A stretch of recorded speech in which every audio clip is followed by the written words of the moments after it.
Hello dear student, welcome. तब हम लोग नेक्स्ट टॉपिक डिस्कस कर रहे हैं बच्चों लोग, मैक्रो इकोनॉमिक्स, जो फर्स्ट चैप्टर का आंसर है।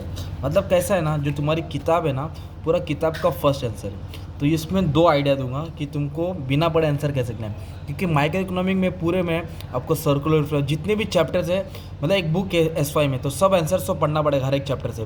तो हर एक चैप्टर आप लोग 12 आंसर पढ़ेंगे, वो 12 आंसर को उठा के इसमें डालेंगे तो भी आंसर तैयार हो गया तुम्हारा। क्योंकि मैक्रो इकोनॉमिक का मतलब होता है स्टडी अबाउट दी होल। आपने मैक्रो पढ़ा था पहला। माइक्रो मतलब पर्टिकुलर फर्म के बारे में पढ़ता है, मैक्रो मतलब पूरा कंट्री के बारे में पढ़ता है। किसके बारे में पढ़ता है? कंट्री, मतलब पूरा कंट्री। तो जैसे कि इसमें सबसे पहला आता है नेशनल इनकम। क्या आता है? तो आपको नेशनल इनकम के बारे में लिखना है। What is national income? National income means sum total of all income, sum total of all income, the goods which are produce in a country, in economy, in a given period of time. मतलब हमारे देश में जो भी चीज़ बन रही है, वो बिक रही है, वो सबको ऐड करेंगे, सब खर्चे को या सब इनकम को ऐड करेंगे तो देश का नेशनल इनकम मिलेगा। तो national income is a flow concept, ये भी मैक्रो इकोनॉमी का पार्ट है ना यार। ओके, फिर इकोनॉमिक फ्लक्चुएशन, क्योंकि बिजनेस साइकिल पढ़ना है। क्या पढ़ना है इसमें? अभी जैसे कि एक टॉपिक आंसर है, तुम लोग अभी फ्यूचर में पढ़ने वाले आगे, ट्रेड साइकिल। क्या पढ़ने वाले? तो कोई भी धंधा, कोई भी देश, कभी देखो ना, लॉकडाउन के पहले अपना कंट्री कैसे था? प्रॉस्पेरिटी था। फिर लॉकडाउन आया, पनौती लग गया, फिर धीरे धीरे मार्केट गया ना, 21 दिन के बाद 6 महीने का लग गया तो डिप्रेशन आ गया ना, फिर रिकवरी, अभी ठीक है ना। तो ये भी तो इकोनॉमिक फ्लक्चुएशन हो, कभी ऊपर कभी नीचे। फिर एग्रीगेट डिमांड क्या है? एग्रीगेट डिमांड मतलब होता है पूरे देश में हम कितना चीज़ खरीद रहे हैं, और एग्रीगेट सप्लाई कितना चीज़ बना रहे हैं। तो एग्रीगेट डिमांड किस पे डिपेंड होता है? सी। तो एग्रीगेट डिमांड का मतलब होता है सी। सी बोले तो कंजम्पशन होता है, आई मतलब investment, G government expenditure, X minus M export minus import. तो कितना हमने खरीदा, कितना इन्वेस्ट किया, गवर्नमेंट ने कितना खर्चा किया, एक्सपोर्ट डिमांड, इसको बोलेंगे एग्रीगेट डिमांड। फिर एग्रीगेट सप्लाई NLKT, नल्ला केटी, मतलब नेचुरल रिसोर्स, देश में कितना रिसोर्स अवेलेबल है, लेबर कितना अच्छे से काम करे, लेबर मैन पावर कितना, ह्यूमन रिसोर्स के कैपिटल कितना पैसा इन्वेस्टमेंट हो रहा है, टी टेक्नोलॉजी, नो हाउ, कितनी टेक्नोलॉजी अपने पास लेटेस्ट अवेलेबल है। ये सब चीज़ भी किसका हिस्सा होता है? मैक्रो इकोनॉमिक का होता है। तो फर्स्ट पॉइंट, सेकंड पॉइंट, ये थर्ड पॉइंट बनाना, ये फोर्थ पॉइंट बनाना है ना। एक पॉइंट ये बना दो ना भाई, सर्कुलर फ्लो ऑफ इनकम। क्या बना देने? Circular flow of income. ये आंसर अच्छे से पढ़े ना आपने, एक का खर्चा दूसरे का इनकम, कैसे इकोनॉमी फ्लो होता है, 1 सेक्टर, 2 सेक्टर, 3 सेक्टर, 4 सेक्टर। ये तुम्हारा 5th पॉइंट हो गया। मतलब ये आंसर पढ़ना नहीं है, जो तुमने पूरा बुक पढ़ा है वो उठा के डालने का है।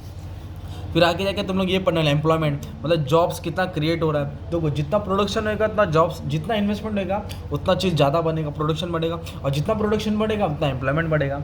और उल्टा बोलूँ, जैसे कि यूक्रेन का वॉर चल रहा है, तो उन लोगों का क्या इन्वेस्टमेंट कम हुआ तो प्रोडक्शन कम होता है, अनएम्प्लॉयमेंट ज़्यादा हुआ। ऐसा एग्जाम्पल डाल सकते हैं। फिर मनी और प्राइस लेवल, तो मनी को अलग लिखेंगे, प्राइस को अलग लिखेंगे। मनी सप्लाई, आपको एक टॉपिक, एक आंसर पढ़ना है। तो मनी सप्लाई मतलब देश में कितना नोट छप रहा है, RBI कितना सप्लाई कर रहा है। प्राइस लेवल बोले तो इन्फ्लेशन। क्या होता है? इन्फ्लेशन बोले तो महंगाई। इसके ऊपर तुम 2 आंसर पढ़ने वाले, तो वो उठा के डाल देंगे।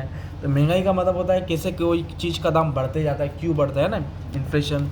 फिर इसके बाद और क्या टॉपिक पढ़ना है बच्चे? Economic growth. क्या है? देश का क्या ग्रोथ होता है? तो ग्रोथ बोले तो GDP। GDP किस पर डिपेंड होता है? जितना चीज़ हम लोग प्रोड्यूस करेंगे, जितना चीज़ बनाएंगे उतना देश का GDP बढ़ेगा। लॉकडाउन में GDP गिर गया था क्योंकि प्रोडक्शन रुक गया था।